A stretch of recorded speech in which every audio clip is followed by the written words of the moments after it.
Toyota built a rear-wheel drive sedan with a Turbo 1 JZ and a manual, and nobody noticed. It was faster than it looked, rarer than it should have been, and weird enough to scare off normal buyers. This is the Verossa VR25, and it might be the most dangerous JDM sleeper Toyota ever made. The Verossa is the automotive equivalent of finding out your quiet neighbor is actually an assassin. The forbidden child. What Toyota didn't want you to find. Picture this.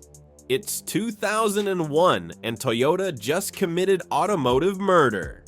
They axed the Chaser and Cresta, two legends that built Toyota's street reputation with blood, sweat, and burned rubber. But instead of mourning, Toyota did something unthinkable. They Frankensteined those two cars into one absolutely unhinged creation called the Verossa. Here's where it gets twisted. Toyota took the Chaser's 1JZ GTE heart, the same engine that terrorized Skylines on the Wangan, and stuffed it into what looks like a luxury sedan designed by someone having a midlife crisis. The VR25 trim was the psychopath of the lineup. 1JZ GTE 5-speed manual, rear-wheel drive, 0 to 100 kilometers per hour in 5.5 seconds. But here's the criminal part. Toyota only sold it in Japan, marketed it like a luxury cruiser, and then acted surprised when nobody understood they just built a 4-door monster truck.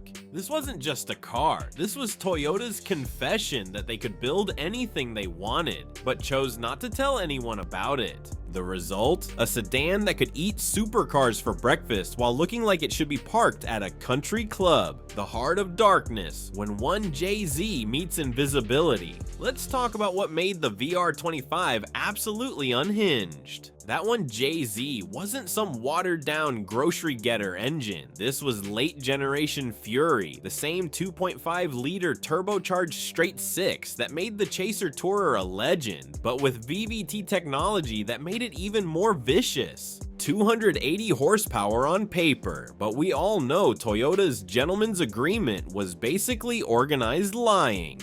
Real dyno numbers? Try 320 plus horsepower bone stock. That's more power than most people's weekend toys, hiding under a hood that looks like it belongs on a Camry. But here's what separated the VR25 from every other sleeper. Toyota gave it the chassis to handle that power. Double wishbone front suspension, multi-link rear geometry. This wasn't just fast in a straight line, it could corner like it was possessed. The sickest part, while Chaser owners were already getting harassed by cops because their cars looked fast, Verossa drivers were invisible. They could pull up next to a Skyline GTR, destroy it from a dig, and drive away while the GTR owner was still trying to figure out what the hell just happened. Some owners were so embarrassed by the weird styling, they swapped Mark II front ends just to look normal.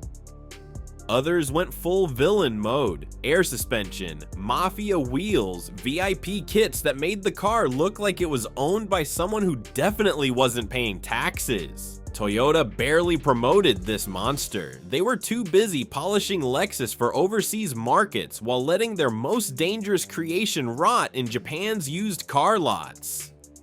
They built the perfect weapon and then forgot to tell anyone it was loaded. The beautiful failure, how to build a legend by accident. The Verossa VR25 had everything: power, balance, stealth, and enough space to bring friends along for the carnage. So why did it fail harder than a drift car without tires? Because even in Japan, the land of weird car acceptance, people didn't know what the heck they were looking at. It wasn't aggressive enough for Chaser fanboys, it wasn't luxurious enough for Cresta purists. And that front end, what the fudge? It looked like Toyota's design team got drunk and accidentally ordered parts from 3 different cars. Sales died faster than a Honda Civic challenging a Hayabusa. Toyota killed production after just 4 years and pretended the whole thing never happened. Classic corporate shame spiral. But here's where the story gets beautiful. While regular buyers ran away screaming, the underground noticed. Street tuners, drifters, and VIP builders realized Toyota had accidentally created the perfect blank canvas. Think about it, 1JZ power, rear-wheel drive setup, sedan practicality, and completely under the radar. It was like finding a loaded pew-pew in a flower shop. Some Verossas started showing up at D1GP drift events, humiliating cars with 10 times the hype and triple the Instagram followers. They weren't pretty, but they were effective, and in the hands of someone who knew what they were doing, absolutely terrifying. The underground crown, some tuners were pushing 500 plus horsepower through these things while still looking like they should be dropping kids off at soccer practice. Today, finding a clean VR25 is like finding a unicorn that hasn't been crashed, chopped, or completely transformed into something else. Most have been either destroyed by people who didn't understand what they had, or turned into weapons by people who understood exactly what they had.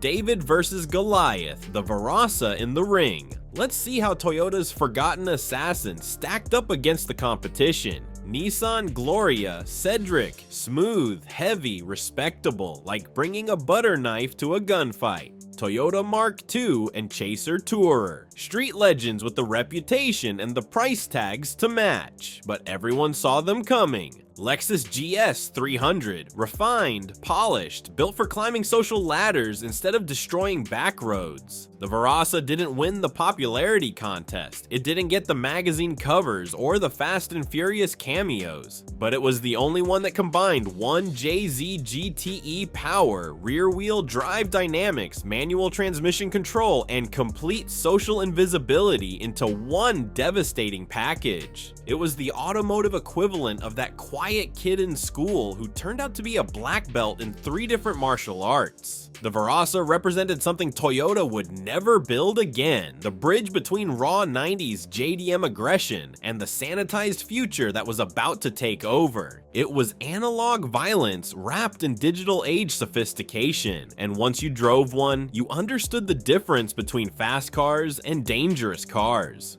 The Last Samurai, why the Verossa is Toyota's greatest crime.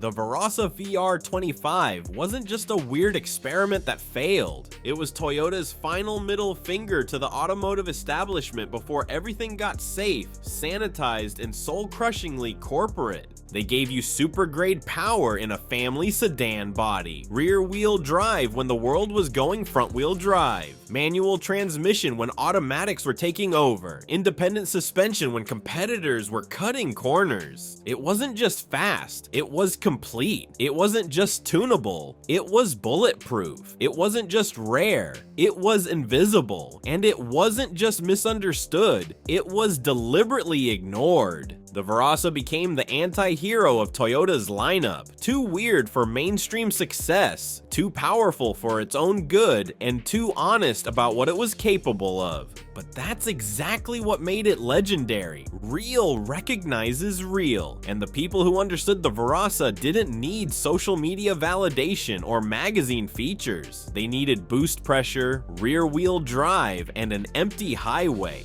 The Verossa VR25 didn't win awards or trend on TikTok. It did something better. It gave the right people exactly what they needed to disappear into the night faster than anyone thought possible. In a world obsessed with brand prestige and spec sheet bragging rights, the Verossa was the ultimate sleeper, misunderstood by many, respected by few, and feared by those who knew. And that, friends, is how you build a legend without trying. The Toyota Verossa VR25, the sedan that could kill supercars if anyone bothered to look under the hood. What forgotten JDM beast should we uncover next? Drop your suggestions below, cause the best stories are always hiding in plain sight.